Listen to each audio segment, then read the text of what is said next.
Good afternoon, everyone. I am Jonalyn Argana, and today I will be the first one to discuss to you or present to you Chapter 7, which is entitled ePortfolio as an assessment tool and as a communication medium.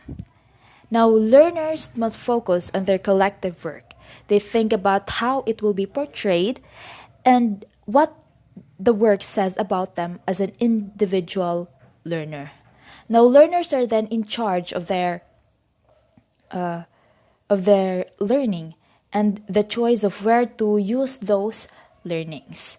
They can also reflect on what they have learned and how are they going to use those learnings in order for them to improve and develop holistically. When we say holistically, this means it will develop them mentally, physically, socially, spiritually, and etc. Now, in today's students, they use multimedia such as Facebook, Twitter, or even texting to, to share their collective work. In other words, this multimedia are all informal setting where some students uses these apps to share their ideas, thoughts, or even collection of artifacts. Now, in formal setting, we have e-portfolio. Now, what do we mean by e-portfolio? Now, where does it come from? Who made e-portfolio and what do we mean by e-portfolio? Now, when we say e-portfolio, this are work by many schools to make sure that students gain practice and experience with electronic portfolios so that they are able to use them well in their collection of learnings. Now, what do we mean by e-portfolio? What is e-portfolio? When we say e-portfolio, it is a digital collection of course-related work like essays, posters, photographs, videos, and artwork created by students.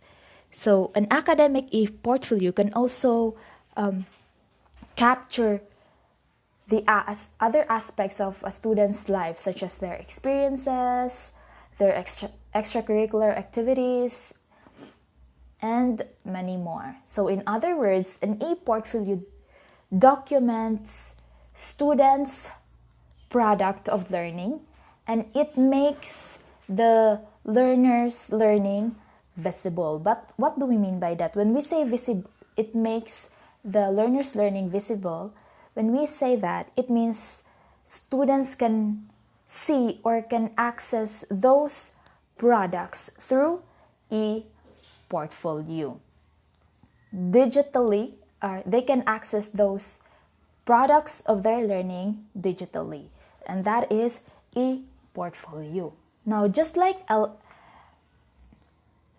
now move on. A good portfolio should be more than just a collaboration of products. So, a good e-portfolio does not only collect the product of a student. When we say product, that is the artifacts or the collective work of the learners. Now, it does not only rely or it does not only meddle with the product. Rather, a good portfolio is both a product and a process. When we say product, to be specific, it is a digital collection of artifacts or collective work of students. When we say process, that is of reflecting on those artifacts and what they represent. Now, to simply explain it, when we say e-portfolio, that is where the students or the learners, or to be specific, the pupils will be able to see their collections of the collections of their artworks through e-portfolio. And of course, an e-portfolio will also help them reflect or see to it where they need to improve and to develop their skills by just looking on their product or their collective works. Now, e-portfolio is like LMS. So, just like e-portfolio, LMS can also be seen is also a digital collection of artifacts. But their differences is that LMS, or simply means Learning Management System, is owned and controlled by the instructor or by our instructor. Now, in a university, the learning management system is owned and controlled or managed by the instructor, who decide who has access. Like for example, when we were in first year, we were able to open LMS. I think that's one time. It's because after that there are many technical errors that happen in IT organization in Dorso. But however, we were able to experience even once the LMS. So LMS is like this. That is where we can see our grades, our sections, our course, and etc. Now, an LMS is owned and controlled or managed by your instructor. So our instructor decides who can access the LMS. Now, if your instructor gives you a link or a code, that means you have the right to open the LMS. But if you did not receive one, then you are not allowed to open the LMS.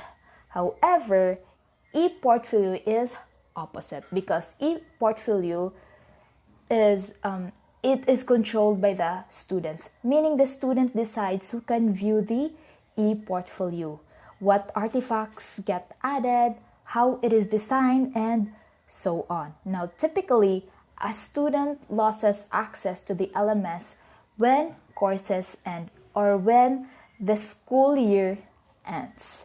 But in contrast, an e-portfolio remains the student's property even after finishing university. Now, that is the similarities or differences of LMS. Both is a digital collection of artifacts of a student, but their differences is that LMS is controlled by the instructor, e-portfolio is controlled by the student themselves. Now, LMS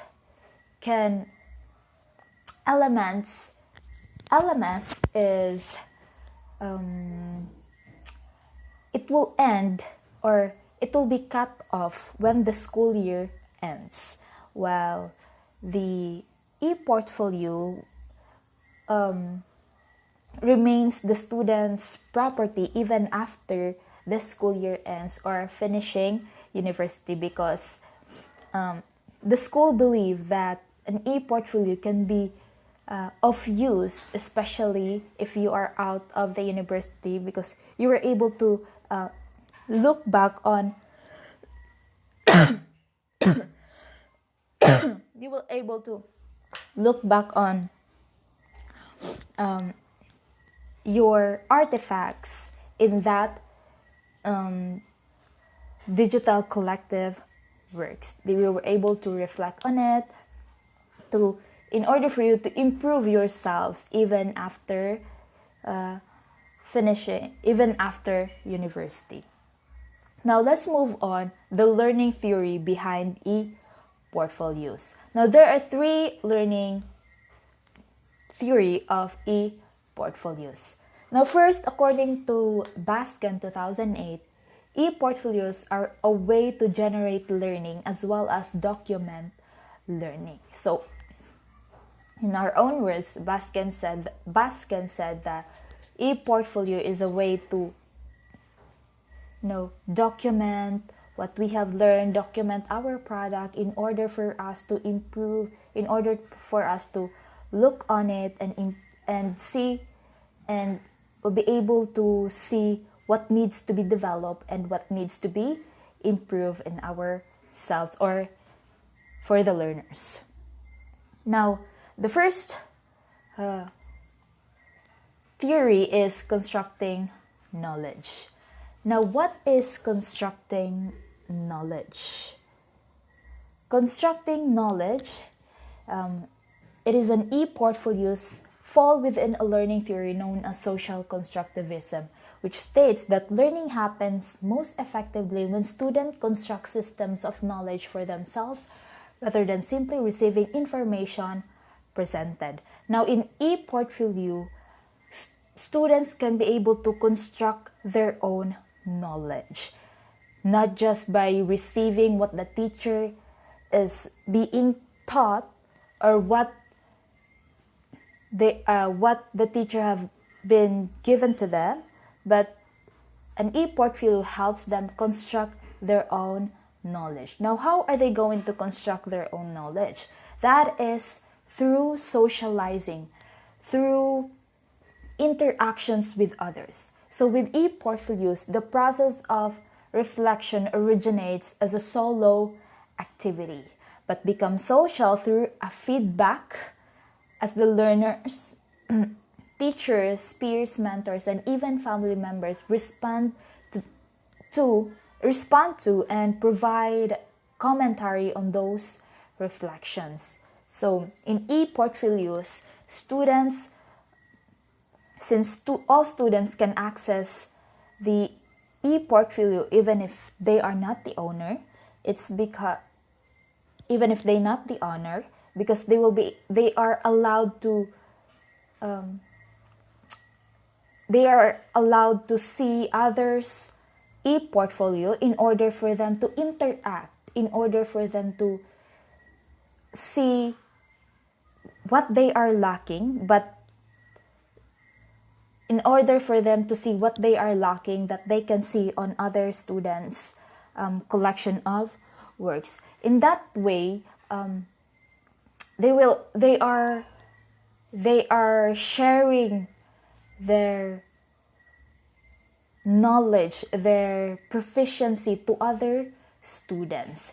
That is why it is a process of reflection that becomes a social feedback, and the teacher's feedback, the peers, the mentors, and even family members will be able to give feedback on the students' e-portfolio. So this is indeed constructing knowledge, not simply receiving information presented. Now, making learning visible. Now, according to Bass and Anon 2009, they describe the process of critical reflection that is involved in the creation of effective e-portfolios as one that makes invisible learning visible. So, invisible learning refers to two things.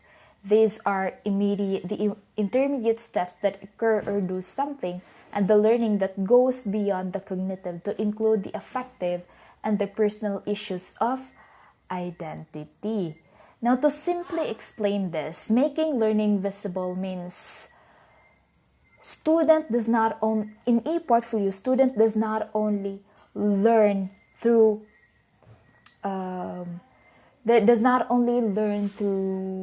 their rational mind, rather through e-portfolio they will be able to have feelings, have personality, a sense of self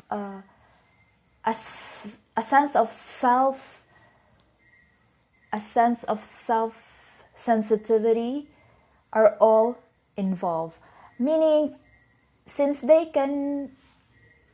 have the access of opening e-portfolios of their own and to other students, then they will be able to understand they will be since they are interacting, socializing through ePortfolio, they will develop their sense of sensitivity, their feelings, their personality that they get or acquire from the shared knowledge from other students through their ePortfolio. That is why ePortfolio is like making learning visible, making learning invisible into visible.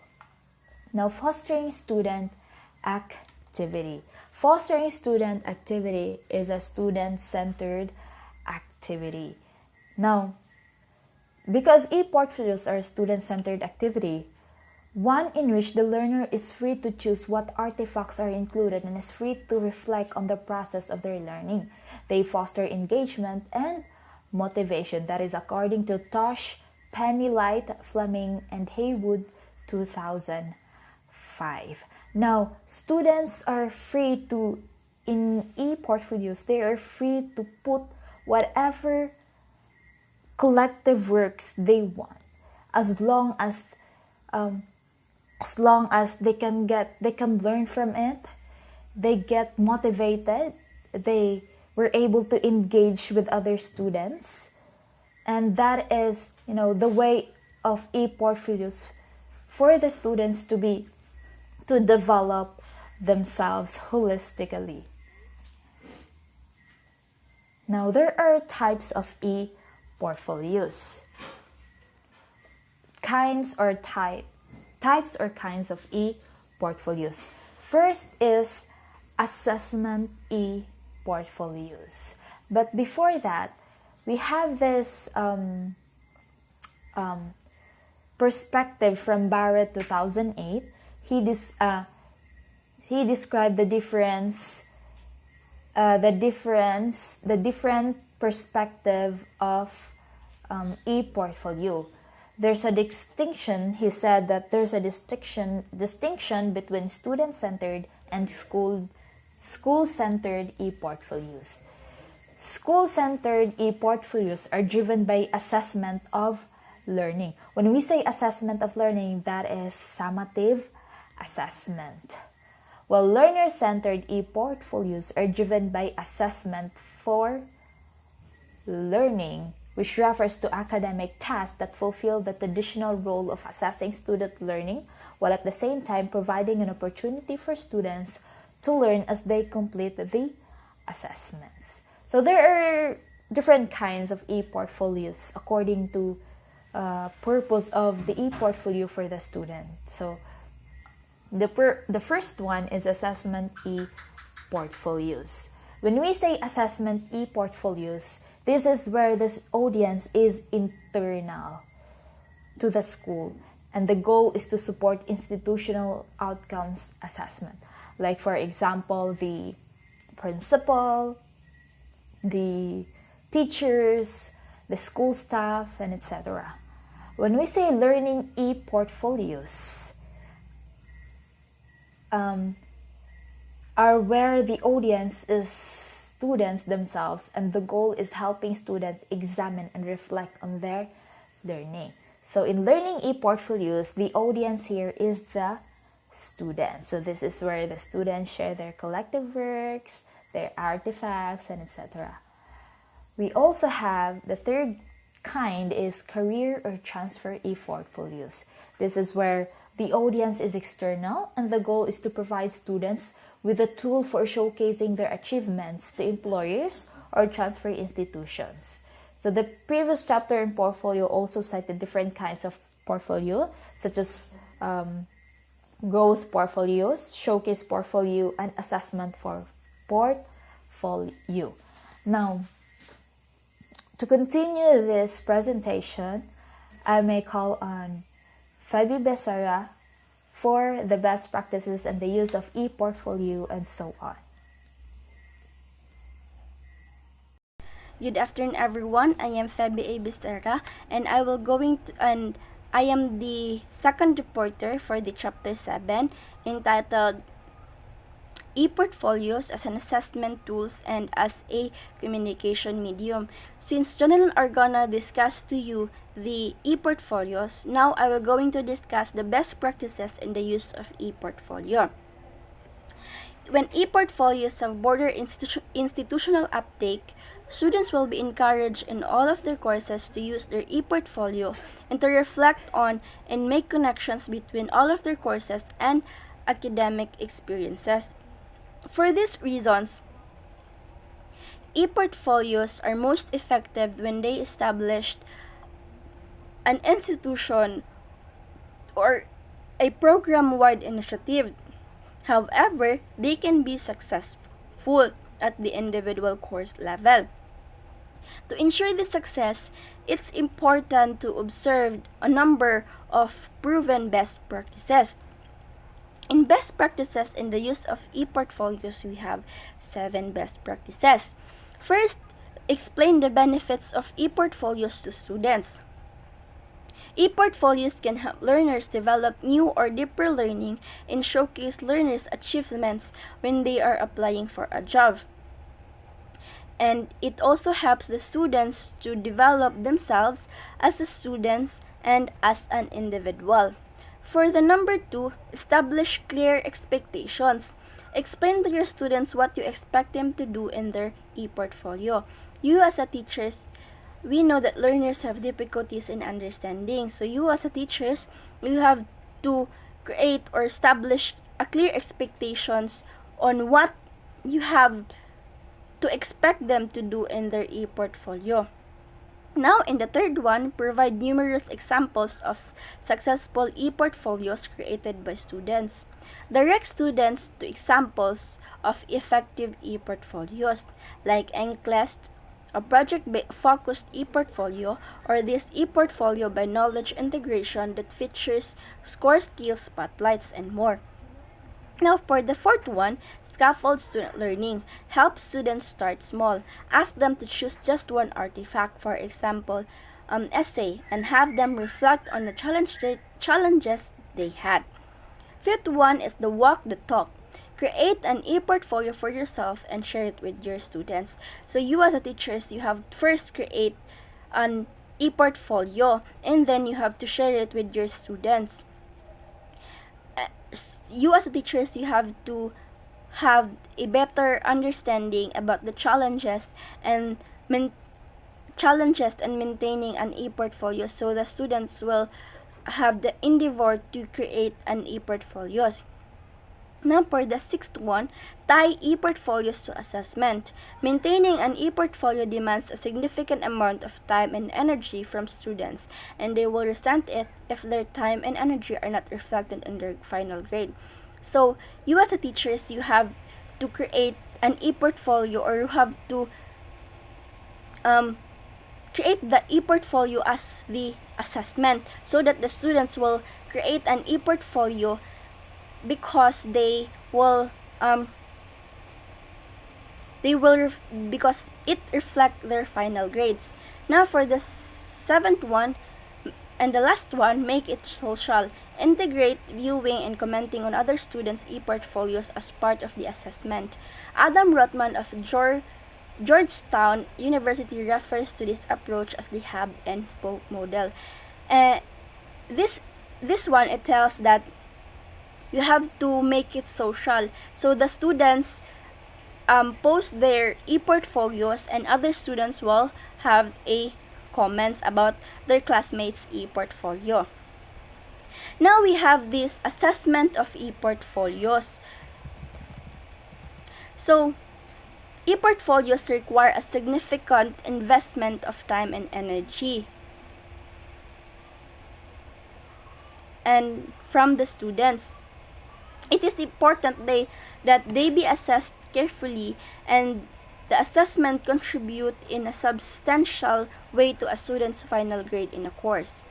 According to Helen Barrett, 2005, it suggests that high-stakes assessment and accountability are killing e-portfolios as a reflective tool to support deep learning.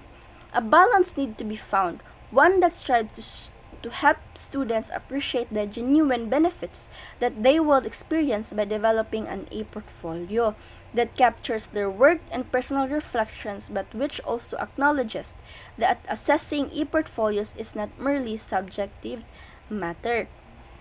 So now in e-portfolio, we have a rubrics, e-portfolio assessment rubrics. So e-portfolio purpose, the rubric purpose. The purpose of creating and maintaining an electronic portfolio is for students to reflect on their years of education. The portfolio should include a statement of the student's goals, philosophy of education, and files which showcase the student's best work. The work selected by the students for the electronic portfolio should be organized and reflected upon. Now for the reflections, we have the electronic portfolio shows examples of different kinds of work, such as PowerPoint presentations, Excel files, digitally manipulated program examples, and Word documentations. Each example is accompanied by a reflection composed by the students. So now, we have the example of the scoring rubric for an e-portfolio. So we have the category. First, we have the selections of artifacts. First, use of multimedia. Second, third, reflections. Fourth, creativity and purpose of the indexed. The last is ease of navigating. So we have this exemplary, we have 20 points. Proficient, we have 17 points.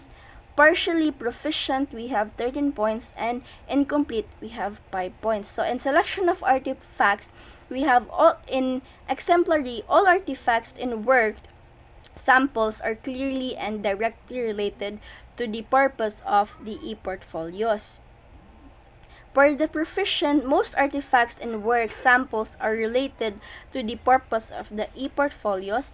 The partially proficient, few artifacts and work samples are related to the purpose of the e-portfolios. For the incomplete, most artifacts and work samples are unrelated to the purpose of the e-portfolios.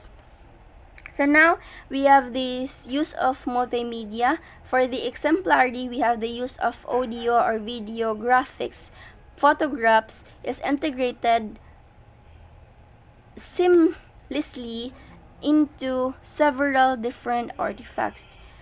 And for the incomplete, we have no use of audio, video, or graphics. Now for the reflections, all in exemplary, we have all reflections clearly describe why artifacts in the e-portfolio demonstrate achievements. And for the incomplete, we have reflections are missing, and those that are there do not describe why artifacts in the e-portfolio demonstrate achievements. And creativity and purpose of the index. For the exemplary, we have the index serves its purpose and shows creativity. Now for the incomplete, the index does not serve its purpose and lacks of style. For the ease of navigating, the document is fully hyperlinked between the indexed artifacts and reflections. And for the incomplete, we have the index is plain with few links, if any. Some links are broken. So that is the examples of scoring for an scoring rubric for an e-portfolio. So that's all for my topic, and thank you. Hello and good evening. I am Jericho S. Fabroa, and at this moment, I will be the one to explain and discuss the assessment in the affective domain. So, analyzing first on the topic, assessment in the affective domain, which that means there's also an assessment in the cognitive domain and psychomotor domain. But at this moment, let us focus first on the affective domain. So we all know that in the Bloom's taxonomy, three domains of learning were identified. Those are the cognitive, psychomotor, and affective domains. When we say cognitive domain, it includes mental skills, or in short, knowledge. The affective domain dwells on growth and feelings, or emotional areas, like feelings, emotions, and attitude. While the psychomotor domain is concerned with the manual or physical skills, or skills in short. So in short, the three domains of learning are KSA, meaning knowledge, skills, and attitude. So for a balanced education, let us not pay attention only to the development of the mind or cognitive and the hands physical skills. Kaya maura man guna ang kasagaran nga atong makita in a real life scenario or in the schools. But let us also give attention to the development of the heart. No? When we say heart, it concerns affection or affective. For, as the Bible says, what does it profit a man if he gains the whole world but loses his soul? So indeed, what does it profit a man or a woman if he or she accumulates a lot of wealth with the use of his or her mind and hands, if she or he is not happy or has no sense of fulfillment or affective? Galing kay, if I were to give you a situation, a real life situation, most of the academic achievers kay depressed sila. It could be because pressured sila to maintain or to sustain ang ilahang reputation as an academic achiever. Pero dili healthy ang ilahang emotion or ang ilang mental health, no? So we have heard people say he or she is schooled but not educated. Meaning, bright siya pero maldito. So this statement points to the fact much of what has happened in the education process focused on the cognitive development. Today, however, we talk about whole child approach, social and emotional learning or SEL, emotional intelligence quotient or EQ, positive discipline and growth mindset, which deliver the same basic message, the equally important affective function of education. So mao to ang mahatag sa atua, mahatag sa mga bata sa affective domain, ang EQ, ang SEL, so mao to sila. Now, according to Navarro and Santos in 2013, the affective domain is the least studied and most often overlooked domain in educational literature, despite the fact that almost every researcher or author begins with a premise on the importance of the affective domain in the teaching and learning process. Meaning, the reason perhaps is the fact that the affective domain is the most nebulous and the hardest to evaluate among Bloom's three domains. What does it mean? Meaning, ang affective, dili siya measurable. Unlike cognitive, na at the end of the session, ma-measure nimo ang iyahang behavior or ang behavioral term na given sa competency. No? Kay most manggod, cognitive ang ihatag and psychomotor. Pero maglisod og measure ang teacher sa affective domain. Kay dili siya, muna siya, it's here but it cannot be seen. Diba? So, however, it is important to realize that by tapping the potentials of the affective domain in enhancing learning, we increase the likelihood of real and authentic learning among our students. Authentic learning. Similarly, students may experience affective roadblocks to learning that can neither be recognized nor solved when using purely cognitive approach. So indeed, learning is not only a cognitive process, but it is also an emotional process.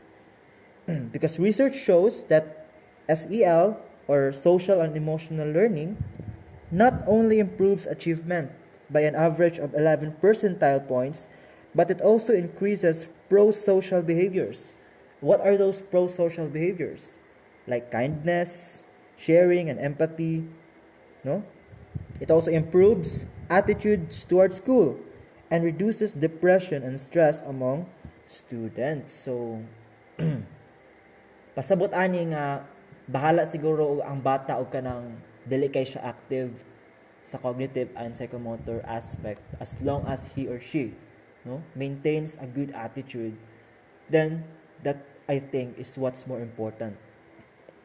That is according to Durlach and et al. In 2011. So the 5 key skills of SEL, namely self-awareness, self-management, social awareness, relationship skills, and responsible decision-making, are in the affective domain, and so are the concern of affective assessment, the concern of assessment in the affective domain. Now let's move on to the soft skills in affective assessment. So soft skills are non-technical skills, but learning outcomes in the affective domain include soft skills, in contrast to the hard skills or technical skills. So kung na hard skill, naapod tayo soft skills. So again, soft skills are non-technical skills that refer to how one works in the workplace, how one interacts with others and in the workplace, and how one looks at problems and solves problems. What does it mean? Since there is a workplace, there is a need of teamwork, no? A person is not dili siya kailangan magiging solitary, no? Kung naa siya sa workplace, kailangan din niya makig-interact, no? Same thing sa eskwelahan, inside the room, naman siya mga classmates, so di rin na makita ang skill sa bata kung how he or she works, how he or she deals with his or her classmates and the people around him or her. Okay? There are categories of soft skills. First is the social skills. Second is the self-management, the academic soft skills, and approaches to learning. Okay, so the five key skills of SEL can be grouped into 4 categories that most school leaders, the teachers, and the parents would agree are within the responsibility of schools to monitor and develop. So these are, just like what I've said, these 4. When we say social skills, it includes how a student interacts with other students as observed by teachers and other adults. So just like what I've said, ang sa social skills nga part, it is how giunsa pag-interact sa bata sa ang classmates. Could it be nga interactive ba gid siya? Could it be nga solitary siya or mas prefer niya siya ra isa? There are actually a lot of factors, no? How and why that one student behaves. If a student is interactive and jolly, siguro ang iyahang personality is good, no? Nga maka-interact yun siya sa iyahang classmates. Also, if a student or a child is not interactive, kana magpuyo lang siya, maybe because ganun siya factors, maybe because prefer niya, yung preference niya siya lang isa, or it could be ginabully siya. That's why wala mo doon sa iyaha, no? So daghan og kuan factors affecting the matter. Muna siyang social skills. Moving on to self-management. So this one refers to the self-regulation. Example given is the student's ability to take control over. So just like what the picture is implying, this is a controller of a video game. It is the ability to take control over what would otherwise be automatic reactions by planning, focusing attention, reframing experiences, and using mental tools. No? Dili nga part, magamit ang bata og assessment sa iyang sarili. Self-management, unsaon niya pag deal sa situation around him. Example of if ginabuli siya, unsa ka hangayahang automatic reaction, 'di ba? Most of the student kay mo palag, ilang muaway sila, some kay mo hilak, some kay mo dagan. So It's how they behave. It's how they manage their own self. No? Mo na siya self-management. The third one is the third category, the academic soft skills. Ang academic soft skills are both social and cognitive. Their defining feature is their ancillary role in carrying out traditional academic tasks. Example given is the ability to work independently. So, mo na siya academic soft skills, both social and cognitive. So, ang ginabuhat sa bata siguro ani kay kung andun siya kanang studious, no? How he deal with himself with regards to education. Kung naminaw ba siya pag maayo, kung seryoso ba siya sa iyahang pag-eskwela, no? Ano is academic soft skills. And finally, the fourth one, the category of approaches to learning. This one includes such things as the student's engagement in school, pleasure in learning, and anxiety about performance. Kay namang laylayan ko ng bata based sa ilang experiences. If ang bata is from a family that is not happy, when we say not happy, sigurag away, ang makita sa bata kay puro trauma. Pag abot sa eskwelahan, daghan og kanang factors gihapon kung unsa ang iyang behavior. It could be happy siya dito kay ma-compare man niya nga mas happy siya sa school rather than sa ilang balay, no? So that's one thing. Kung malipay siya pag abot sa eskwelahan. The other factor could also be that dili siya magiging happy sa school kay problematic man siya, no? Sa experiences nga iyang nasinati sa ilang balay.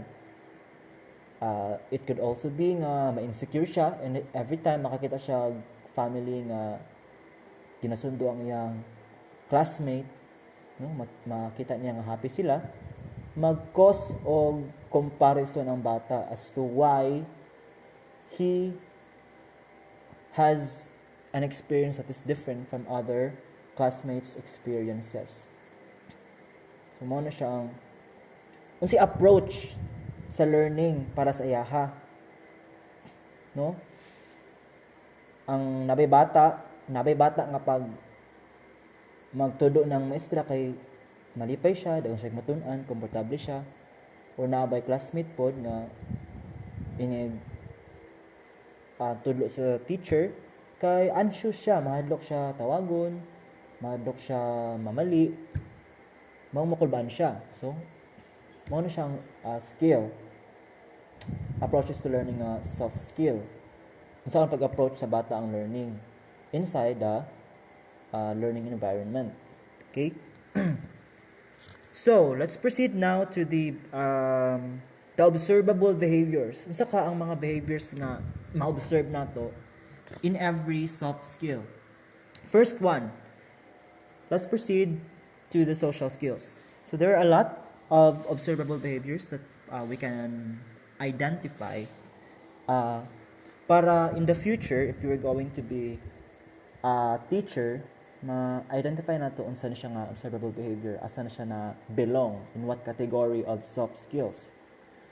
So social skills, the first one is provides peers and with positive feedback. So gumikan kay interactive man siya, naman siya interaction. Yun, ang bata maghatag siya og positive feedback, mag-advise siya sa iyang amigo or classmate kung ano ba siya problema, how they deal with each other, with each other's problem. Next one is offers help or assistance to peers, of course. Kung ang bata ba kay helpful siya anytime na ay problema ang bata, ang iyang classmate, or kailangan og tabang, initiates interactions with peers, no? Ay na may mga bata nga mas better pag na teamwork or sila kanang tabangan nila ang trabaho rather than isolation. Participates in discussion with peers. With peers gapon. Naay mga participation pero with peers. Has sense of humor, shares amusement with peers. Kanang malipay siya, kanang murag obligatory siya or obligated siya, obliged siya to make other people happy. Has friends, of course. can carry out leadership activities, and engages in appropriate social behavior. Kabalo siya asa mo lugar, saan pag-deal in a certain circumstances. Ano siyang social skills, ang mga observable behaviors. Next one is the self-management skills. Controls displays of temper when angry. Nabay bata nga pag ginabuli siya, wala ra sa iya. Nabay bata, most especially na yung mga bata nga pag ginabuli mo palag yun. Especially sa Philippines. Lahi man gud ang batasan sa mga bata sa Pilipinas compared to other countries. Kay makashape man ang environment sa personality and behavior sa children. Dila sa Pilipinas, ang mga bata kasagaran, makita jud nila nga pag na magsumbagay, pag na mag-away, ang isa dili gid siya mo magpaaway lang, muaway pud gid siya. So mauna nga most sa mga bata sa Pilipinas kay nagapalag jud pag mo bully. Maong dili uso ang bully dito sa Pilipinas. Ang bully sa Pilipinas nga kanang bitaw, wala lang sa bata. The next one is accepts legitimate rules. So kung na may mga rules, iyang i-follow. Compromises with others to avoid conflict. Yani no? Ang magamit siya mental tool ba in order to solve something that is confusing or conflicting. Mangita siya paraan para ma-solve. Ano siya? Responds in socially appropriate ways to criticism from others. Also handles teasing and social provocations. Kana bitang pag-awayon ka kay dili dayon ka mo temper. I mean dili na ka mapikon, no? Na mga bata nga kabalo sila ma-handle silang emotion. Cooperates with others, maintains attention to tasks, and is respectful to teachers and staff. Okay, kabalo maka-manage sa imong self. Na kay self-management skills. Aware ka sa imong actions and imong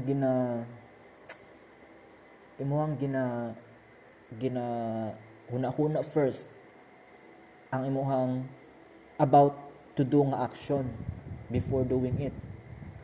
Ano siyang self-management. Moving on to academic soft skills. Works independently, completes assigned tasks, listens to and carries out teacher directions, produces work of acceptable quality for ability level, requires materials to school, arrives at school on time and without undue absences, asks for assistance as needed, asks questions, use appropriate study skills. So, in observing or in realizing those observable behaviors under this category of academic soft skills, nakita ni mga bata kay studious gid siya or kung academic achiever gid siya. Kaya kung academic achiever jud ang bata, follow siya directions. Kay kung mag-follow siya directions, maka-perfect man siya. Kaya mamo to ang basehan. Pag mag-follow siya sa rubrics, no? Kung mamino siya sa tasks, kung na siya discipline ang pinaka importante sa bata nga academic achiever. Kaya kung disiplinado ka, nakay time management. Kung na time management, organized ang imong tasks. Therefore, ang result sa imong actions kay proportional sad sa imong behavior. That is why achiever sila. Kaya naman sila ay academic soft skills. Approaches to learning. Na mga bata nga na-enjoy nilang school, napindili. Takes on challenging tasks, no? Na may mga tasks na school related. No? It depends on the students how they take those challenge. Has confidence in abilities, no? Sports, music, arts, anything. Just like the picture, valuable. This is under the category of sports. Nabit mga bata nga how'd sila sa sports. Works hard, of course. If ang bata kay nasa school, makakita siya og competition, mailhani ang competition, he will work hard in order to beat those who are needed to be beaten. Is enthusiastic and adventurous. Kung enthusiastic ka and adventurous, dili ka solitary siguro. I think you need to be interactive with other people to show them your enthusiasm and adventurous personality. Boring mo ang adventure pag kuan, diba? Ikaw lang isa, no? Mas preferably na other people. And lastly, is involved with extracurricular school activities.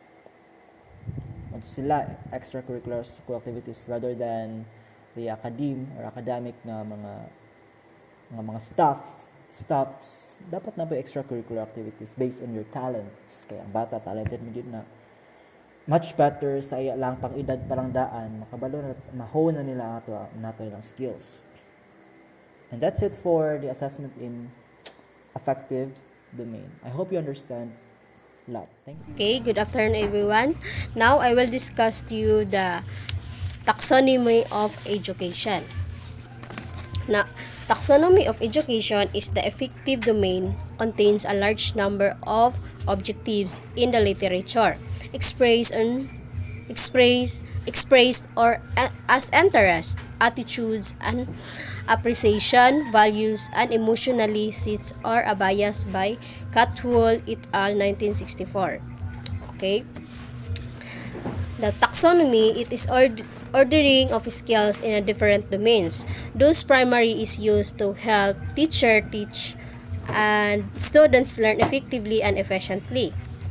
So the three domains is cognitive, affective, and psychomotor. Now, the sixth taxonomy of education is knowledge, comprehension, application, analysis, and evaluation and synthesis. Now, let's proceed today. Receiving. Receiving is a being awareness of a sensitive of the existence of certain idea or a material or a phenomena involved by active responding to them. Okay, receiving, it is a awareness or a willingness of the learners to hear and select the attention of the learners. Second is responding. Responding is a committed in some small measure to the ideas or materials or a phenomena. They involved by actively responding to them. So it's the same to definition of receiving, but we have a different explanation. So responding is active participation on the part of the learner, while ang receiving, it is a selected or here a selected of attention. Now let's proceed to a valuing. Valuing of taxonomy is a willingness to be perceived by others and attaching importance to certain ideas and materials or a phenomena. Okay. When you see a valuing, it is the worth or a value of a person attached to her a particular object or a phenomena of a behavior. Okay. Receiving is attention, responding is the active participation, and valuing is a behavior. Now let's proceed to a organization. Organization relating the value of those already held and being it into a harmonious and internally consistent philosophy. So the organization, it is a organized values and prioritized by constructing different values of the learner and valuing conflicts between creating unique values of system or the teacher and the learner. Now, the characterization of the taxonomy. The characterization of taxonomy is the value or a value. It sits on the active consistently in accordance with the values he or she has internalized. Now, the definition or the explanation of characterization of taxonomy has a value system that controls their behavior. So the receiving is attention, the responding is the active participation, the valuing is the phenomenon or a behavior.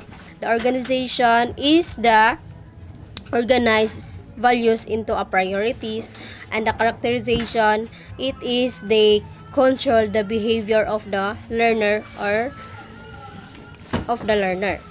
Now let's proceed to, as before that, this is the example of the picture above is the example of the 6 levels of objectives.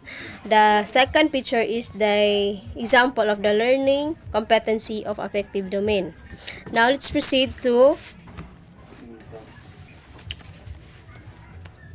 the methods of assessing learning in affective domain.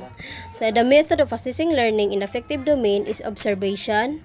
Now, the 3 possible methods of assessing learning or a learner's development in affective domain by Macmillan. Okay, the method of assessing learning in the affective domain in observation. First is teacher observation, students self-report, and peer ratings.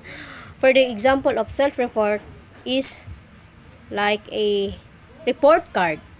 That is the example of the teacher observation on how to observe the attitude of the student and the behavior. The second is to emphasize a feeling, tone, an emotion, or a degree of acceptance of a rejection. The learner is you want to accept what they have learned and what they have learned and what they have degree that can assess of the learning or the critical thinking of the learning.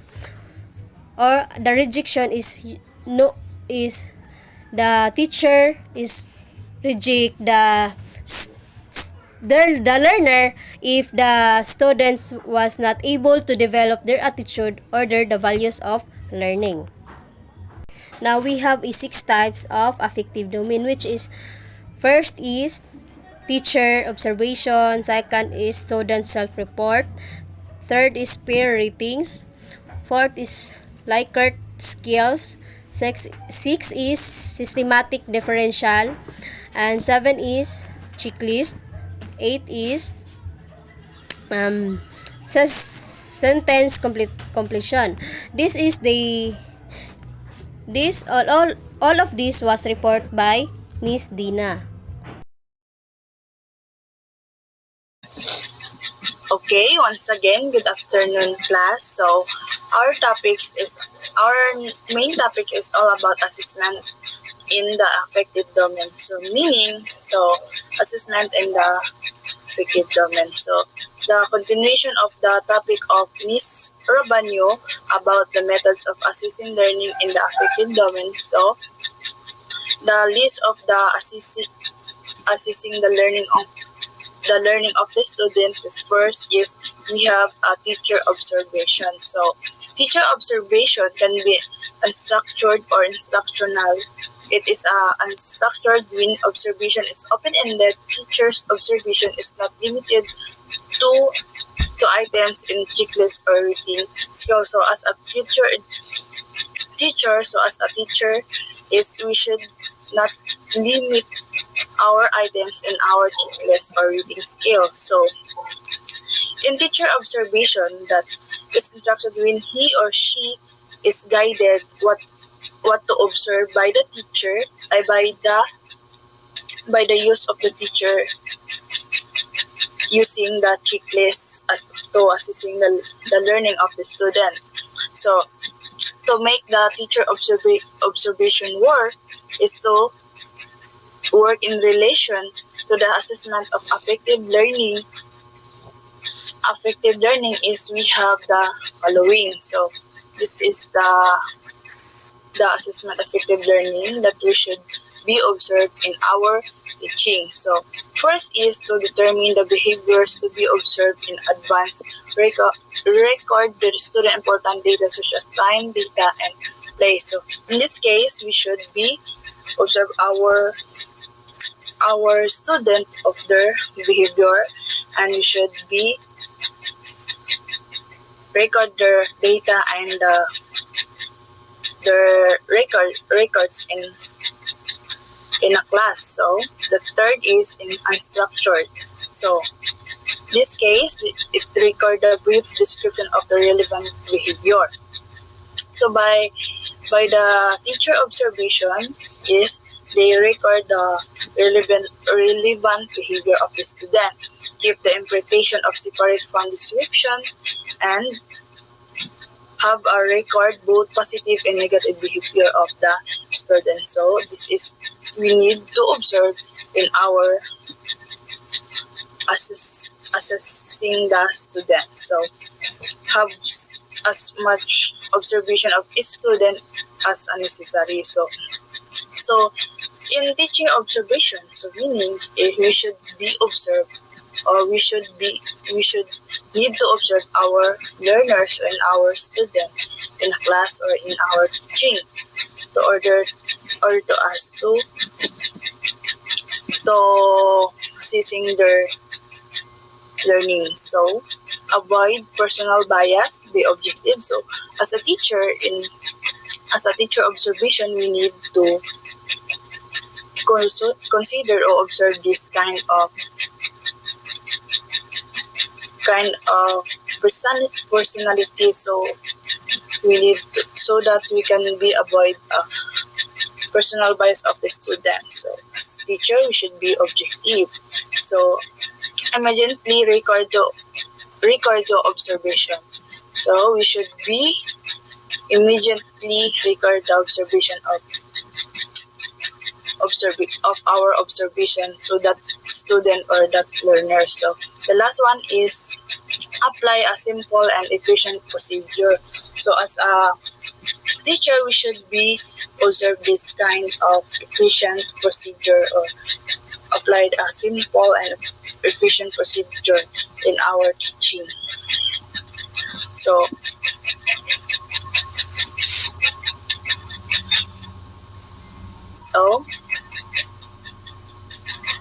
that are the observation work in relation to the assessment of the effective learning. So a student may also do observation of a classmate or prepare for his or peer observation to be reliable like the teacher through the overall purpose of observation must made clear. So dili lang ang teacher ang mag-observe. Nga mga student na nag-observe pod sa ilang kapares, di ba? There's a activity nga na by group, na pair. So nais mga estudyante nato nang ga-observe po sa ilang kapwa estudyante.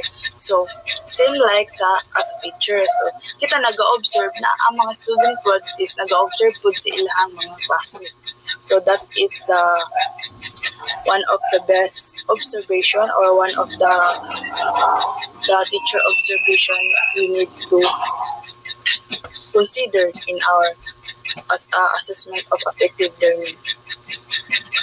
So the other assessing in assessing the learning of the student we should be apply the student self-report. So in this student self-report requires the student to provide an account of his or her attitude or feelings toward a concept or idea or people.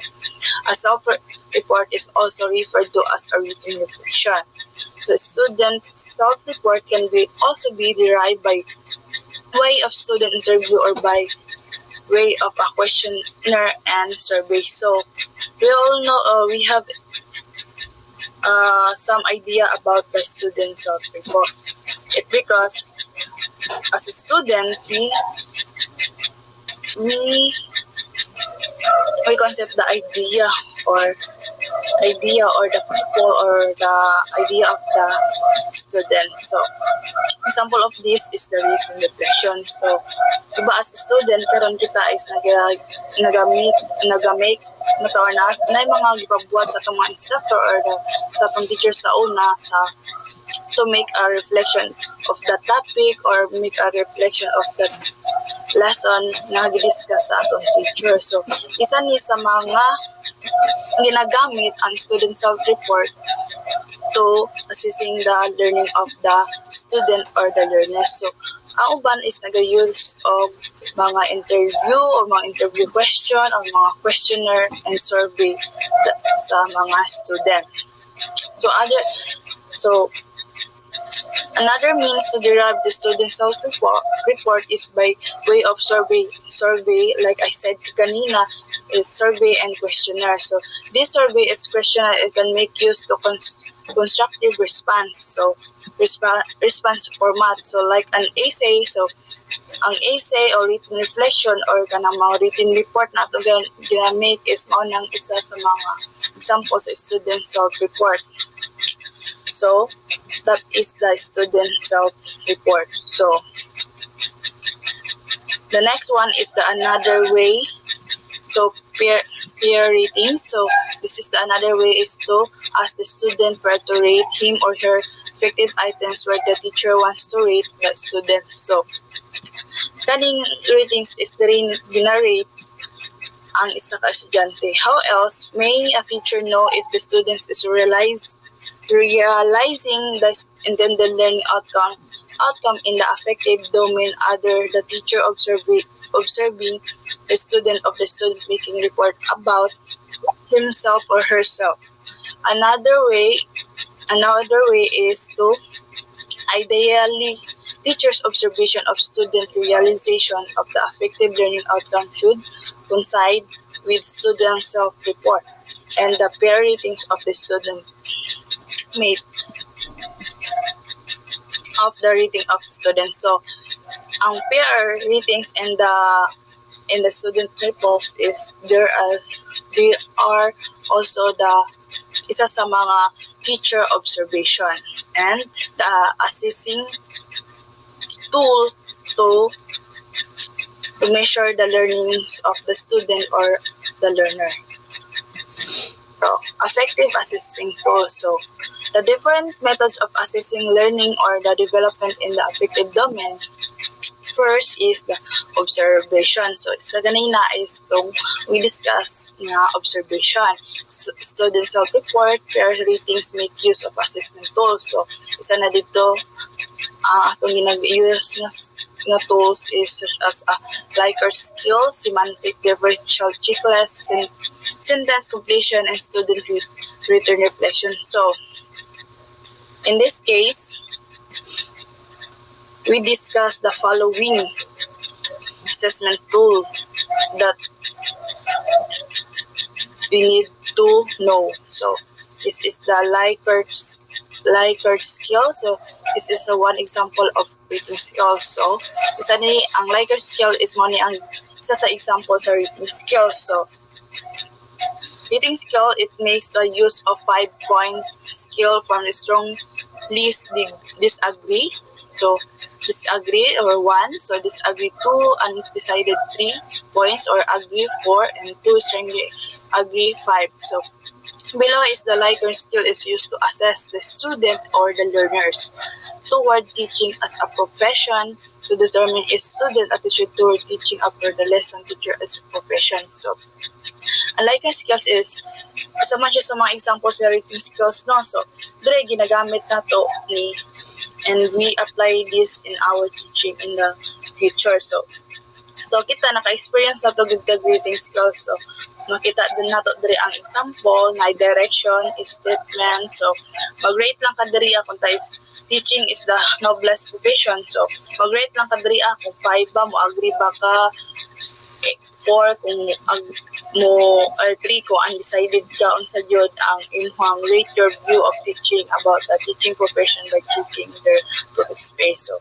So mo ni ang isa ka mga example sa liking skills. So mag-rate lang ka, butanin mo 1, 2, 3, and nananda ang given nga 1 kung 4 kung sana siya agree, 3 kung sana. So that is the liking skill. So dili ra gyud siya masabtan, no, is we all know that I know nga naka-experience na ta og writing skills. So let's move on in the next one. So sentence completion skills. So this this method is based on the idea that sentence completion will reveal more about thoughts, fantasies, and emotional conflicts that testing with direct question by Wiener and Green. So 2008. So ingon diri nga kani daw nga method is naga-base sa idea of sentence completion. So sentence completion skills. So of the thoughts, about the thoughts and emotional conflict